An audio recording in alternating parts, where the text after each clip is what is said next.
Ashamaa akkam nagaa jirtu ani Yoobsan Abbabeeti. Yoobsan Arguu YouTube channel like, share, subscribe gochuu hin dagatinaa. Egaa barnoota sirna gadaa kutaa jaaffaa boqonnaa tokkoffaa barannoo tokkoffaa jennee yeroo darbe kan waliin ilaalleerudha jechuudha. Har'a immoo boqonnaa lammaffaa gahee fi itti gaafatamummaa doorii kan jedhu ilaalla jechuudha. Egaa akka yaadannootti mata duree yeroo darbe mata duree isaa yeroo si yaadachiisu ce'umsa raabaa gara dooriitti kan jedhudha. Ce'umsa raabaa gara dooriitti kan jedhu walharkaa fuudhinsa raabaa fi doorii gidduutti gaggeeffamuun sirnoota karaa dubartootaatiin gaggeeffamuu fi karaa dhiirotaan gaggeeffamu waliin ilaalle jechuudha. Innis immoo daannisa murachuu fi akkasuma waddeessaa murachuu kan jedhamuun sirni sun gaggeeffameetu walharkaa fuudhinsi sun gaggeeffamaa jechuudha. Har'a immoo gahee dooriitii jechuudha yookiin responsibility of doorii isa jedhu jechuudha. Sirni gadaa walharkaa fuudhinsi bakka kamittiyyuu kabajaa fi safuuf safeeffannaa isaa kan eeggate akkasumas immoo diimokiraasiyawaa kan ta'e osoo Giriikonni diimokiraasii ammayyaa hin fidiiniyyuu kan jalqaba turee fi kan kabajaaf naamusaanii gaggeeffamaa turedha jechuudha. Kanaaf egaa gahee fi itti gaafatamummaan doorii dhaloonni gulantaa irra jiru keessatti itti gaafatamummaa isaa kan inni bahu jalqaba xiqqummaa isaarraa kaasee dabballee yookiin immoo umurii zeeroodhaa kaasee haga waggaa 8 jiruu kaasee hanga dhufee doorii gahutti rabooma ga'ee dooriidha. Doorii booddee duroomadha. Haga sanaatti itti gaafatamummaa baraa dhufaa jechuudha. Yeroo sana itti gaafatamummaan inni qabaatu xiqqoorraa kaasee hanga guddaattidha jechuudha. Kanaaf dooriin yeroo duroomaa keessatti gahee maalii qabaata? Gahee inni bahachuu qabu yookiin itti gaafatamummaa inni raawwachuu qabutu jiraata jechuudha. Gulantaa kana keessatti gulantaa jechuun sadarkaa jechuudha. Sadarkaa kana keessatti gahee fi itti gaafatamummaa gogeessaa kanneen ijoon yookiin immoo warreen murteessoo ta'an dooriidhaan kan gaggeessu jechuudha. Kan gaggeessu muuxannoo adda addaa fudhachuu. Sirni sun akkamittiin bulaa, akkamittiin wal gaggeeffama, akkamittiin dhiirotaa fi shamarran walqixxummaadhaan ilaalla isa jedhu sana keessatti ni baratamaa jechuudha. Kun itti gaafatamummaa isaanii durseetu jaarsoliirraa barataa deema waan ta'eef itti gaafatamummaa warreen ijoo ta'anidha jechuudha. Akkasuma gahee warra doorii keessaa inni tokko ardaalee jiraarra naanna'uudha. Ardaalee jiraarra naanna'uu yookiin immoo yeroo yaa'a gadaa. Yaa'a gadaa jechuun sochii bakkaa bakkatti yeroo deemsan gaheen isaa inni guddaan tokko isa kanadha jechuudha. Bakkaa bakkatti deemee sirna jiloonni gaggeeffaman sana maal godhaa raawwataa jechuudha. Eenyu wajjin jaallota isaa wajjin jechuudha. Warreen isa deeggaran kanneen akka wallaanaa, qadaadduu,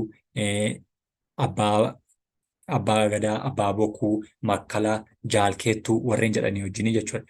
Isaan keessaa immoo akka fakkeenyaatti Booranatti jiloota gaggeeffaman jechuudha. Booranatti jiloonni gaggeeffamanii kan irra yeroo jila bakka sana yaa'a naanna'ee kan jilatu keessaa ijoon immoo jila darrabbaa jedhamudha tokkoffaan. Jila darrabbaa, hulluuqoo, dhibaayyuu fi jila buttaa qaluuti jechuudha. Warreen kun eessatti raawwatama? Boorana keessatti raawwatamaa jechuudha. Isaan kana keessatti yeroo raawwatamu sirni kun sirna mataasaa danda'e qabaateetu gaggeeffamaa jechuudha. Jila darrabbaa jechuun bakkatti sirni sun gaggeeffamu, jila hulluuqoo yeroo jala bu'an yookiin immoo eebbaaf aangoo fudhachuuf jedhan yeroo isaan dhaqan, dhibaayyuu yeroo fakkeenyaaf irreecha yeroo bakkaa bakkatti deemanii dhibeeffatanii jechuudha. Bakka sanatti nagaadhaan geessitee nagaan nu dabarsi jedhanii dhibeeffatanii jechuudha. Jila buttaa yeroo itti buttaan qalamu yookiin immoo sirni gaggeessaa walharkaa fuudhinsaa yeroo inni itti gaggeeffamullee eenyutu deema jechuudha. Doorii yookiin durooma isaa keessatti deemeetu sirna kana gaggeeffataa jechuudha. Inni kun itti gaafatamummaa isaa keessaa isa tokkodha jechuudha. Inni kan biraanii waggaa waggaan immoo jila eessaatti kan isaan naanna'anii jila darrabbaadha jechuudha. Jila darrabbaa yeroo deemanii jila darrabbaa keessatti gahee isaa olaanaa ta'etudha jechuudha. Waggaa waggaadhaan jila darrabbaa ta'eessa kan Booranni gaggeessu inni beekamaanii jechuudha. Boorana keessatti jiloonni beekaman yoo hulluuqoo, jila darrabbaa, jila dhibaayyuu, buttaa qaluu ta'aniyyuu inni beekamaan waggaa waggaan gaggeeffamu garuu jila darrabbaati jechuudha. Yaa'a darrabbaa kan jedhamu yookiin jila isa olaanaa ta'eessa kabaja guddaa qabuu fi hawaasni bal'aan irratti hirmaatu ta'etu gaggeeffamaa jechuudha. Yeroo jila darrabbaa kana miseensonni doorii bantii isaanii keessaa cilee dibachuun daannisaa fi liichoo harkatti qabatudha. Yeroo egaa dooriin yookiin warreen aangoo qaban kuni yeroo miseensota isaanii kana maal dibuu cilee yookiin immoo kan mukarraa wanni ta'e gubatee jechuudha. Muka gubatee isa kasala ta'u jechuudha. Kasala isa dibatu jechuudha. Liichoo akkasuma kan harkatti akka asoosillaa kan harkatti dibatamu yookiin waan harka miidhagsuuf yookiin adda isaan taasisu namoota isaan kaan dura harka isaaniitti qabatu jechuudha. Jila darrabbaa kanarratti egaa wantoonni gurguddoon raawwataman immoo sirna olkaa kan jedhamu. Sirna olkaa yookiin sirba ruudii kan jedhamu illee achitti ni gaggeeffama jechuudha. Sirboota beekamoo ta'an sirba olkaa yookiin sirba korma bokkuu qaluu kan jedhamu illee akkasuma sirba ruudaa kan jedhamu illee ni gaggeeffama jechuudha. Sirnoota kana achitti gaggeessaa jechuudha. Eenyutu gaggeessaa? Namni doorii ta'e yookiin immoo miseensonni doorii isa waliin deemanii yookiin kanneen akka qadaadduu wallaanaa warreen jedhamanii abbaa bokkuu abbaa gadaa warreen jedhaman sun hundi isaaniiyyuu isa faana deemu jechuudha. Korma bokkuullee achitti kan isaan raawwatan jechuudha. Sirba olkaa kan sirban immoo dhiironni gosa isaanii keessa miseensota aangawoota doorii fi makkaloota isaaniiti jechuudha. Isaanis yoo ta'u guyyaa meeqaafidha? Guyyaa 8 jechuudha. Guyyaa 8 osoo walirraa hin cinnee maaltu sirbamaa? Sirbi olkaa jedhamu kun dhiirotaan sirbamaa jechuudha. Sirbi ruudii jedhamus akkasuma ni jira kan shamarraniin sirbamu jechuudha. Kanaanii sirni walharkaa fuudhinsaa yookiin immoo kabajaa kun gaggeeffama. Itti gaafatamummaa isaaniis bahu jechuudha. Dhumarratti egaa jila darrabbaatti kan gaggeeffamu sirna korma qaluuti. Korma kan jedhamu kan hin qotiini jechuudha. Korma hin qotiinitu achitti qalameetu sirni kun gaggeeffama jechuudha. Gaafa guyyaa 8ffaa qalameetu nyaatanii dhuganii wal eebbisanii kan galanidha jechuudha. Miseensonni doorii keessaa immoo abbaan bokkuutti kan isaan keessaa inni jalqaba beekamaa ta'e abbaa bokkuudha. Nama sirna sana gaggeessu jechuudha. Doorii yeroo korma bokkuu qaluu yaa'an alatti maal ta'a? Yaa'an alatti gadi bahuudhaan waraana yookiin eeboo wal cinaa kaayyateetudha jechuudha kan inni jennu. Waraana kan jennu eeboo isa jennu iddoo biraatti eeboo wal cinaa kaawwateetu wal uchuma yookiin immoo buufataa jechuudha. Jalqaba uchuma buufataa achiin booda sirni qalma raawwatamuun foon kormichaa mana warra abbaa bokkuutti galchuun jilli darrabbaa xumuramaa jechuudha.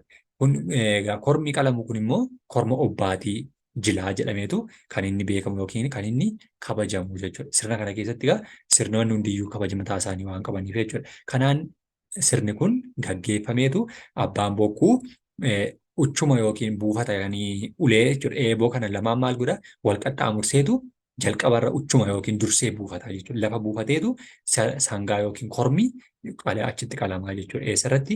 Jila darrabbaasa xumuraa irratti jechuudha. Jila darrabbaasa xumuraa kana irratti egaa kormi qalame suni korma obbaatii jedhama. Korma obbaatii jilaa jedhameetu moggaafameetu sirni kun gaggeeffama. Abbaa bokkuutiin immoo tiinee jechuudha kan inni jilli kun xumuramee yookiin eebbifamee kabajaan kan inni gaggeeffamu jechuudha. Kanaan sirni kun sirna itti gaafatamummaa wal harkaa fuudhan ta'etu beekama jechuudha. Jilli biraa kan dooriin raawwatu jila buttaati jechuudha.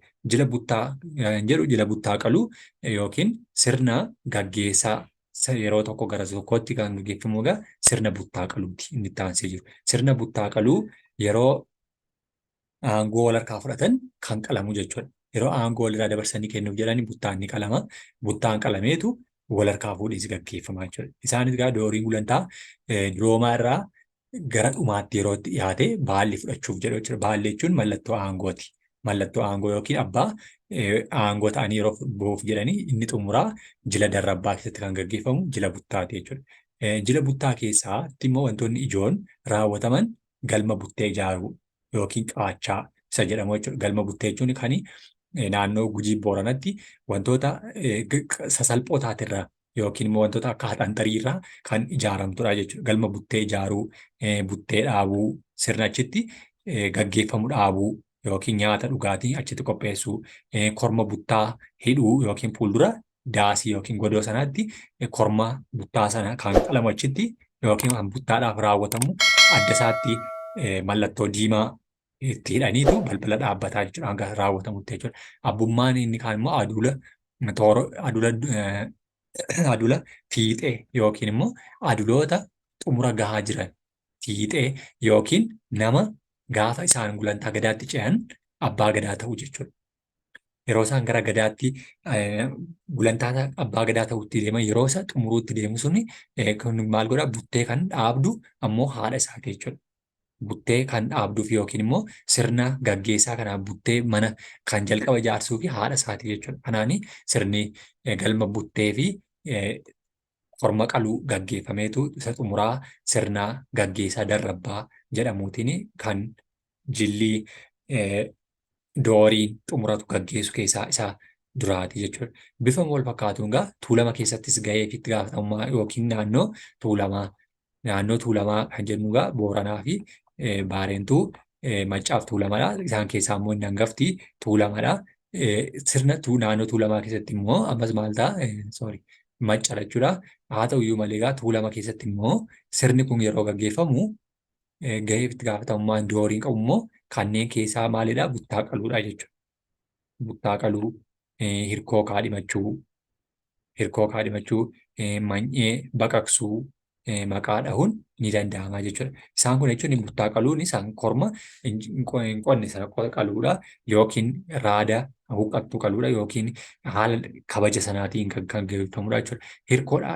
Hirkoo kaadhimachuu jechuun nama isa bukkee qadaadduu yookiin immoo wallaana taate isa deeggartu jechuudha. Akka miinjeessa jedhamutti kan isa wajjin sochootu hirkoo kaadhimachuu. Many'ee baqaqsuu, many'ee jechuun luka sangaarraa kan qophaa'ee kan dhugamu jechuudha. Isa hojjechuu fi isa erga baqaqsee akkaataa inni itti mijatu hojjetaa jechuudha. Haaluma wal fakkaatu egaa Gujii keessatti immoo maal ta'a jechuudha. Gahee fi itti gaafatamummaan dooriin bahu hedduutu jiru. Kanneen keessaa immoo tokko jila hulluuqqooti. Jila hulluuqqoo kan jedhu eeboo yookiin waraana sana gamaaf gamanaa walirra qaxxaamursiisaniitu gidduu hulluuqaa jechuudha. Kan inni gidduu hulluuquuf immoo balaa diingataa nu hulluuqsisi, bara nu hulluuqsisi, lola nu hulluuqsisi, balaa diingataa nu hulluuqsisi jedheetu jala hulluuqaa jechuudha. Dhibaayuu gaggeessuu yeroo irreechaa sirna gaggeeffamuu qabu, sirna nyaataa, sirna dhugaatii gaggeeffamuu qabu. Jiloonni kunneen egaa eessa keessatti? Gujii keessattidha jechuudha kun immoo. Yeroo dooriin gulantaa durooma isaa xumuree baalli fudhachuuf qophaa'aa jiruttidha jechuudha. Kan eenyu gaggeeffamu? Warreen kun sadan immoo kan isaan Gujii keessatti gaggeeffaman jechuudha. Kanaan sirnoonni kun hundisaayyuu garaagarummaa xixiqqoo qabaata malee garaagarummaa guddaa hin qabaatu. Sababni isaa tokkodha. Wal harkaa fuudhiinsi achi keessatti gaggeeffamu hundisaayyuu wal fakkaataadha jechuudha. Sirna haala fageenya isaanii duwwaatiin yeroo fi haala isaatu garaagarummaa godhatama jechuudha. Jilli hulluuqoo egaa jila kadhannaa waaqaati. Jila hulluuqoo jechuun kadhannaa waaqaa bara nu hulluuqsisi. Rakkina balaa bara kana dhufu jala nu dabarsi jedhameetu eeboo jala kan hulluuqanii waaqa kadhatanii eebba wal eebbisanidha jechuudha. Hawaasni hundi yaa'eetu ilaalaan yeroo nu hulluuqu waaqa kan ittiin kadhatanidha jechuudha. Inni guddaan kadhannaa waaqaati jechuudha. Waaqaan waaqa garaa gurraachaa, galaana garaa garbaa, waaqa garaa gurraachaa, leemmoo garaa taliilaadhaani kan isaanii kadhatanii jechuudha. Kanaaf wal eebbisuudha. Jilli kun jilli kun manaan alatti yookiin manaa alatti bakkeetti jechuudha kan gaggeeffamudha. Osoo mana hin lixin yookiin gara galma buttee hin dhaqiin kan gaggeeffamudha jechuudha. Jilli hulluuqoo fakkeenyaaf mana keessatti eeboo gamaaf gamana kaanii gidduun hulluuqoo hin danda'amu waan ta'eef bakkeettidha jechuudha kan inni gaggeeffamu. Jilli hulluuqoo yeroo gaggeeffamu hidda yookiin gaalee mukaa kan akka araayee jedhamu, muka araayee jedhamu, xixxiixaa fi kanneen kana fakkaatan barbaachisaadha jechuudha. Muka warreen hidda mukaa kana jechuun eeboon ittiin hidhamee gamaaf gamana kan ittiin dhadhaabatu jechuudha.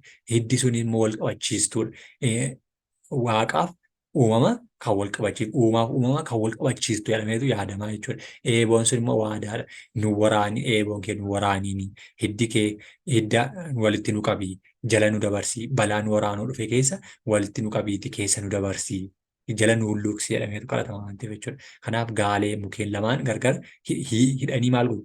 Hidhanii jiranitti hidhanii maayaa mataatiin hundi yeroo tokko jala maal godhu? Jala hulluuqoo jechuudha. Maayaa mataatiin jechuun mataadhaan gadi jedhaniitu jechuudha. Fuulduraan ilaalaa gadi jedhanii jala hulluuqanii darbu jechuudha. Eeboo sana gidduu fi hidda yookiin waan hidhamee jiru sana jala hulluuqu jechuudha. Kanaatiin kan inni gaggeeffamu waaqa kan itti kadhatamedha jechuudha. Kaayyoon yookiin faaroon hamaan yookiin faaroon jechuun carraa hamaan gara bara gadooma koo keessanitti akka hin seennedheetu hin ceene jala hulluuqaa kana raawwatu jechuudha. Akkasumas wanti hamaan wanti hamaan fuuldura isaanii akka isaan hin mudanneef jechuudha. Kan isaan jala hulluuqanii faaroo jechuun carraa hamaa yookiin immoo yeroo barri isaanii keessa bara lolaa akka hin taane, bara beelaa akka hin taane, bara dhukkubaa akka hin taaneef kan inni itti kadhatamuun gaggeeffamudha jechuudha. Kanaatiin sirni kun gaggeeffamaa jechuudha. Jilli biroon doorii gaggeessu keessaa jila dhibaayyuuti. Jila dhibaayyuu kan jedhamu akkuma jalqaba dubbadhe dhibaayyuu yeroo irreechaa kan gaggeeffamu ta'ee kabaja guddaa kan qabuu fi hawaasa bal'aa kan hirmaachisudha jechuudha innis. Jilli dhibaayyuun yookiin immoo biroon egaa Oromoon oolmaa inni ooleef waaqa itti galateeffatudha jechuudha. Sababni isaa dhibaayyuun yeroo lama kan inni gaggeeffamu tokko yeroo birraa tokko immoo yeroo arfaasaa birraa nu bariisistee ifa kee nu argisiistee galatoomii jedheetu waaqa kadhata. Arfaasaa immoo rooba nagaa lolaa nagaadhaan bara qorra nagaa nuu taasisii keessa nu dabarsee jedheetu kan inni itti galateeffatudha jechuudha. Kanaaf jilli dhibaayyuu jechuun jila waaqatti galateeffatanidha jechuudha. Barri gadooma isaanii bara quufa akka ta'u, bara itittuu fi misaa akka ta'u, akka damboobuu fi yookiin gaaddisa aduun garmalee bahee akka namaaf horii biqiloota akka miineef bishaan burqituuwwan akka balleessinee fi kan itti galatoo dhiyeessudha jechuudha. Kanaaf inni kun galata bakka itti dhiyeessan yookiin yeroo dhiyeessan ta'etu beekamaa jira. Haaluma kanaan dooriin abbaa warraa fi haadha warraa aannan yookiin mijuu dhadhaa damma fi kanneen kana fakkaatan qabatanii muka yookiin immoo ardaa dhibaayyuu deemuun dhibeeffatu jechuudha. Kan isaan bakka sana dhaqan yeroo tokko tokko hafuura hamaadha yookiin immoo seexana sooruu kan jedhu sun akkaataa sirna gadaa Oromootti sobadha. Sun bakka sana kan dhadhaa baatanii dhaqan ofii nyaachuuf malee dhadhaa dheedhii baatanii dhaqanii ofii nyaatu. Yoo dheedhiin baatamee dhaqe immoo yookiin warreen luboota ta'antu dibata yookiin dubaroota shamarrantu dibata malee achitti kan mukattis ta'e lafatti gatamu tokkollee hin jiru jechuudha. Dammis akkasuma ni nyaatama. Aannanis lafatti naqama yookiin immoo lafatti namma kan jedhu sun lafa eebbisuuf yoo ta'e malee kan hafuura hamaadhaaf godhama kan jedhu sun sobadha. Hin fakkaatus miti jechuudha. Inni dhaqatanii lagatti diban yookiin lagatti dhangalaasan sun inni karaa hafuura hamaati yookiin malee sirna gadaa Oromoo keessatti sun hin qabu jechuudha. Sunis immoo qaalluuf qaallichaa kan jedhamu keessatti kan dhufedha malee kan Oromoon qaalluu jedhee itti amanu keessatti kan hin qabaannedha jechuudha. Kanaaf asirratti hubadhaa jechuun barbaada. Inni kan biraan egaa dhibaayyuun kun galataa erga jennee achitti wantoota hundumaa erga gahee isaanii baatanii booddee dooriin kan biroon maal godha? Muuxannoo isaanii walii hiruu jechuudha. Muuxannoo walii hiruu jechuun leenjii isaan bara teeknooloojii keessa leenjii jedhamu achitti immoo abbaan gadaa duraan ture yookiin abbootiin jaarsoliin duraan turan muuxannoo ittiin biyya gaggeessan ittiin sirni sun akka hin cabne akka hin dabne akka safuun hin miidhamne akka namni waliin miine kan isaan jedhan muuxannoo garaagaraa fudhachuuf gumaata gadaaf taasisuudha jechuudha. Gumaata jechuun immoo namoota bakkaa bakkatti jila adda addaa deemanii fi gumaata yeroo isaan laatanii baga geessee kan ittiin socho'u dhalanii kennaawwan adda addaa kan isaan firaa fi hawaasa bal'aa argatanidha jechuudha. Inni kan biraan muuxannoo irraa barachuu, leenji'uu, dhaabullee yookiin immoo dhaabilee achi keessatti gaggeeffamu caaseffama yookiin immoo bulchiinsa federeeshinii achitti keessa jirullee akka isaan baratan taasisu jechuudha. Doorii yeroo abbaan gadaa jiloota adda addaa gaggeessu keessatti argame egaa ni barataa jechuudha.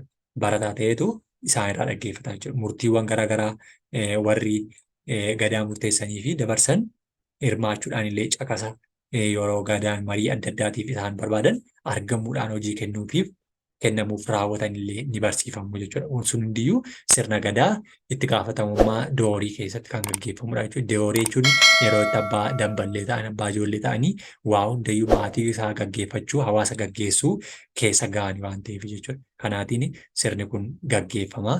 Sirna gadaa Oromoo keessattis sirna dimokiraatawaa ta'e sirna hawaasni addunyaa kana kamiyyuu ittiin hin bullee fi ittiin waliin bulchine kan Oromoon qofti qabuu fi kan itti gammadu ta'e agarraatti yoo xiqqoo irraa amantaa adda addaatti caccabeeyyuu agarraatti garuu hanga tokko nu gahuu danda'ee jira jechuudha. Dabalataanis egaa dooriin akka barbaachisaa isaatti yeroo gadaan jiloota adda addaa gaggeessu maal godhaa? Gumaata adda addaa ni kennaaf. Gumaata kan kennaniif tokkoffaa baga umurii kana geesse, baga argite, baga 40 kee geesse, baga 80 abbaa kee argite jedhaniitudha jechuudha. Kan biraan immoo bakkatti yeroo socho'u akka inni rakkanneef akka inni waan ittiin bakka bakkatti deemuu dhabee nyaata dhabee ijoollee isaa waan ittiin jiraachuu akka hin dhabnee fi kennaawwan ni kennamuuf jechuudha. Isaan keessaa kanneen akka bunaa, tamboo, amoolee, damma fi kanneen kana fakkaatan ni kennamuuf jechuudha. Midhaan dheedhii, nyaata qophaa'e, loon kan inni horsiifachaa deemu jechuudha. Kanneen kana fakkaatan illee ni nyaatamuuf jechuudha. Egaa inni kan biraan dooriin jala bultii baallii fudhachuutti maal ta'a? Ardaa jilaa baalliin itti kennamu deemee qophii hundaa xumuruuf dirqama qaba jechuudha. Sababni isaa bakka sanatti sagantaa isaa gaggeeffama waan ta'eef yeroo aangoo dabarsee kennuuf jedhullee baallii yeroo dabarsuuf jedhu durseetu bakka sanatti sagantaawwan raawwatamuu qabu deemee raawwata jechuudha. Kanaatiin dooriin sirna sana raawwachuuf dirqama jechuudha. Isaan keessaa egaa hojii dooriin hojjetu keessaa inni tokko inni kan biraan immoo dooriin hojii hojjetu keessaa inni tokko qaachaa yookiin yaa'a doorii ijaaruudha. Qaachaa jechuun galma buttee yookiin immoo galma butteen itti gaggeeffamu yookiin bakka turtii jechuudha. Bakka turtii hawaasni bal'aan dhaqee qubatee turee sirna sana gaggeessu kan hojjechiisu dursee eenyudha? Doorii isa aangoo dabarsee laachuuf jedhudha jechuudha. Sababni isaa sagantaa isaatti waan ta'eef abbaa cidhaa ta'eetu sirna sana raawwata waan ta'eef jechuudha. Qaachaa jechuun bakka yaa'aa yookiin immoo bakka galma butteetti ijaaramu jechuudha. Kan biraan immoo karaa qaachaa abbaa gadaa geessu maal godhaa? Qopheessaa jechuudha. Daandiin hin jiru yoo ta'e gara muka odaan jiru sana kan dhaqatu daandii karaarraa qoree adda addaa buqqisiisuutiin qochisiisee bareechee karaa mijataa uume kan eegu jechuudha. Yeroo kabaallee fudhatanii fi maaliif fudhatu? Innis fardaanidha jechuudha. Fardaan garmaamaa sirbaa ni qulqulleessu jechuudha. Gama birootiin immoo farda odolaa. Odolchaa yeroo baalli fudhatan koranii yookiin yaabbatanii maal ta'anidha? Garmaaman sirba ittiin galan meeshaa guutuu waliin maal godhaa? Qopheeffataa jechuudha. Sirni baalli fuudhu yookiin aangoo walitti dabarsu galgala gaggeeffama. Kan inni galgala gaggeeffamus immoo bakka sanatti wal eegu waan ta'eef dursee galgala dhaqee abbaa gadaa isa duraa biraa baalli isaa fudhateetoo aduloota torbaa wajjin yookiin duloota torbii jedhamanii wajjin fudhateetu gara qaachaa kanatti deebi'eetu sana gaggeessaa jechuudha. Kana booddee sirni qaachaa erga gaggeeffamee booddeedha fardaani gulufaa sirbisiisaadha. Bakka sanatti dhaqaniitu aangoo fudhachuu isaanii yookiin aangoo walii dabarsuu isaanii nagaadha walii dabarsuu isaanii wal beeksisu jechuudha. Kanaatiin gadooma keessaa kan isaan itti xumuranii bahan ta'uutiin beekamaa jechuudha. Hagammaatti kan ilaalle jiloota doorii keessatti gaggeeffamanii fi sirna dooriin gaggeessuu qabu itti gaafatamummaa dooriin qabaachuu qabu kan ilaalledha. Yoo isinitti tole Yoobsan Arguu YouTube channel like, share, subscribe gochuu hin dagatinaa. Yaadaaf qeeqa yoo qabaattanis kana jalatti naa barreessuu dandeessu. Bilbilallee as jalaa ni jira waan ta'eef na jajjabeessuu ni isinii jira. Galatoomaa ulfaadha.